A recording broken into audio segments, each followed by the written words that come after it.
Collector Amit પ્રકાશ યાદવની અધ્યક્ષતામાં અનુસૂચિત જાતિ પેટા યોજનાઓ હેઠળ થયેલ કામગીરીની સમીક્ષા બેઠક યોજાઈ। જિલ્લા કલેક્ટર અમિત પ્રકાશ યાદવના અધ્યક્ષસ્થાને કલેક્ટર કચેરી નડિયાદ ખાતે આજે અનુસૂચિત જાતિ પેટા યોજના, અનુસૂચિત જાતિ અને જનજાતિ અત્યાચાર માટે જિલ્લા તકેદારી સમિતિ, prohibition of employment and manual scavengers act અંગે સમીક્ષા બેઠક યોજાઈ હતી।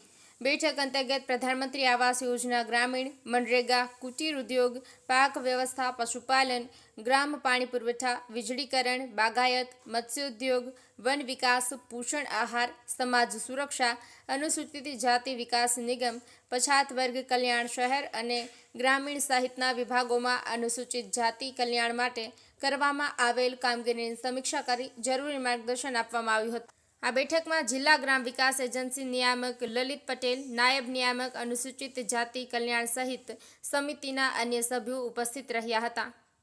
આશિષ મહેતા, નડિયાદ।